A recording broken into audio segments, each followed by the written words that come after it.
Hello, everyone. My name is Abdi Ghani. I go by Ghani as well.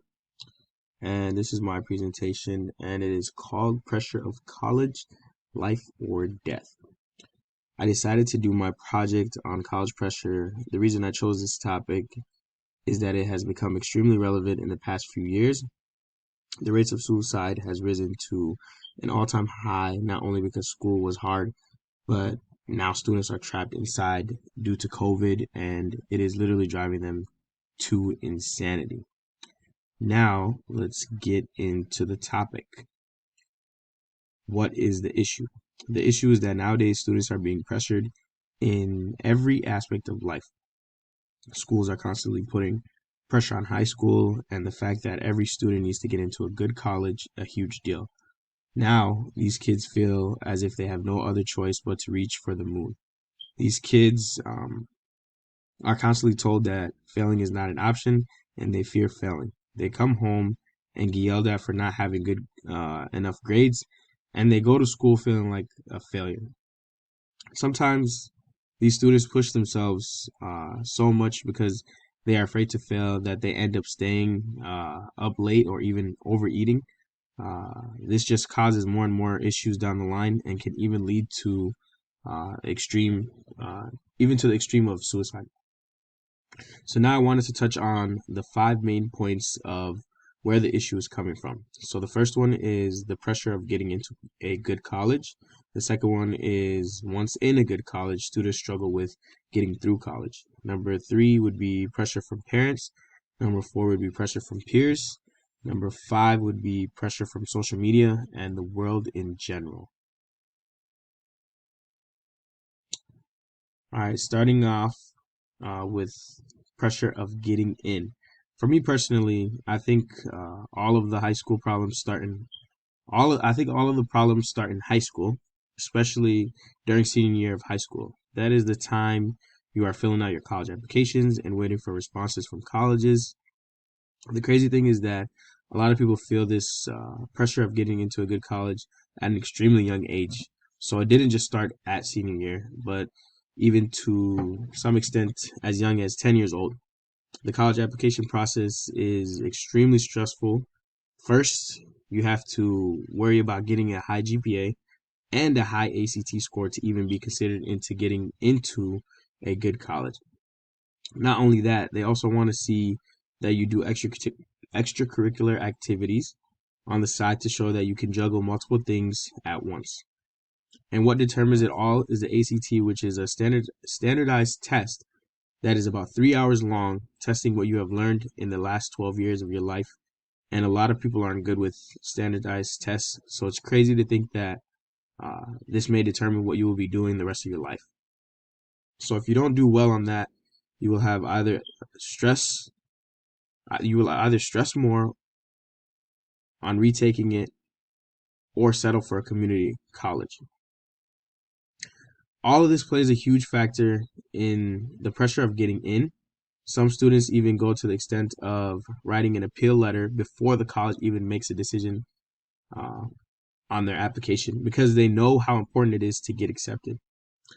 These are the times students hide their emotions or don't know how to deal with stress, and it quickly adds up, causing multiple breakdowns. The most insane part is that one is stressing this so much about getting in.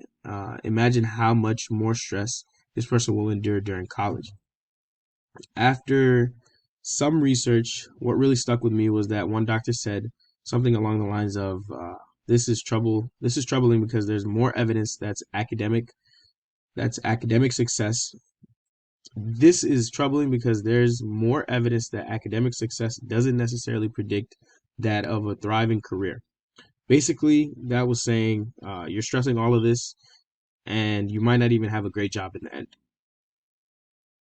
So going on to the second topic, which is getting through college. Now, let's move on to the part where you have already been accepted. As one may feel very relieved that they've gone through one of the hardest parts of their lives, which was just to get accepted into a good college, is a huge milestone. But this person has yet to know what is to come next. This is only the beginning of the end. This is where the long nights of no sleep and maybe even going on without food just to get an assignment done comes right in. Getting through college is not easy at all. It doesn't even matter if you were the smartest kid in high school. College is a whole different ballgame. Nobody is there to hold your hand, and nobody cares whether you fail or not. You are in it to win it all by yourself. All of your problems will hit you all at once. You now have to worry about how you are going to pay for college at the same time. How will you work and go to school? And on top of that, believe it or not, how will you feed yourself?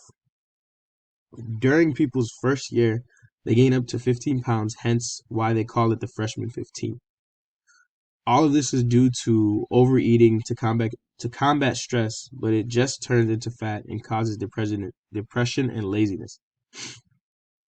You will also get homesick because everything drastically changes with the snap of a finger.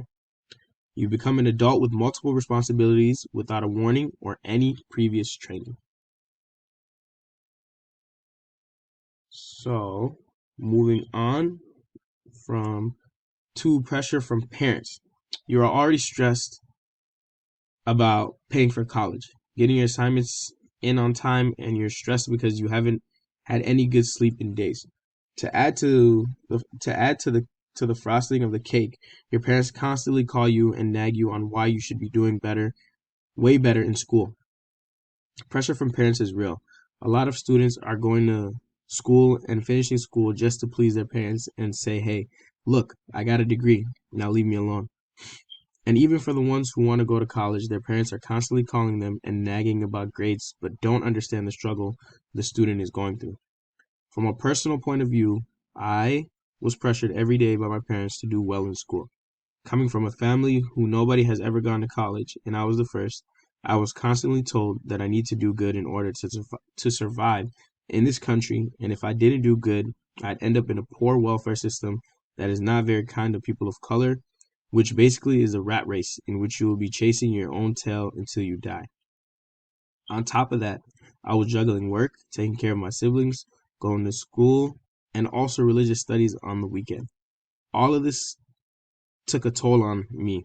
The thing is that parents don't realize how much harm they are causing by yelling and enforcing that their child does good in college. So, moving on to peer pressure from peers, which is one of the most important categories in college. Once you get in, once you get to a good college, it's all about making friends and sticking to that friend group. You will do everything with this friend group. You will study with this group. You will eat with this group, and you will definitely go out with this group of friends. The hardest part is finding a group that is just right, which doesn't exist in college. One of the main reasons students feel pressure from peers is because they fear of being alone in college. Being alone in college and not having friends to fight battles with you is extremely stressful, which leads one to continue unhealthy relationships. Most students are also busy with academics and experience an extreme amount of stress, and the only way they can relieve it is by going out and hanging with friends. This right here is what we call poor stress management, which leads to poor decision making. One bad decision leads to another bad decision, and then another, which may lead for you to dropping out or just hanging on by a thread when you could have done better, but your peers got the best of you. Not only is this an issue, but peer pressure from social media is also a huge deal. I say the world as if social media nowadays isn't the world for most, but social media has pressured students severely. One example I can use is the pressure from a networking website called LinkedIn. LinkedIn is a website to show off your skills to employers so that they may look into you without even reaching out. It's a 100% professional setting which could work in your favor if utilized right. Students also feel the need to show off a bit so much that they post all of their acceptance letters and all of their jobs they have accepted. If you are one continuously scrolling, you will see every other day that someone posts saying how excited they are to start their new corporate job that is paying $30 an hour, coming straight out of college. This can cause one to feel very stressed because the world is getting these opportunities and you're not there yet. It may even cause you to just give up and be harsh on yourself and say, I will never outshine these guys. And you viewing their profile and seeing their experiences and resumes to see what they are doing right and what you are doing wrong will not help either, because you come from an extremely different background. Social media can be a good thing and can also be a curse at the same time. As long as social media exists, you will constantly compare yourself to everyone else and never just be yourself. You will be too busy trying to fit in, to fill someone else's shoes, that you will lose yourself, which could cause depression, lack of sleep, eating disorders, and more things you can't even imagine. So let's go on to some of the side effects that can come from all of those categories that I just spoke of. The first one is depression. Second one is anxiety. Third is eating disorders. Fourth is sleeping disorders. And fifth is frustration. And I wanted to add another one, which was suicidal thoughts. All of these are huge side effects, and these are just minimal side effects. These can be even more harsh. So they have levels to them. Um, Last but not least, finally, let's go into some statistics to support my study. Um, More than 67,000 college students from more than 100 institutions, 1 in 5 students have had thoughts of suicide, with 9% of making an attempt and nearly 20% reporting self-injury.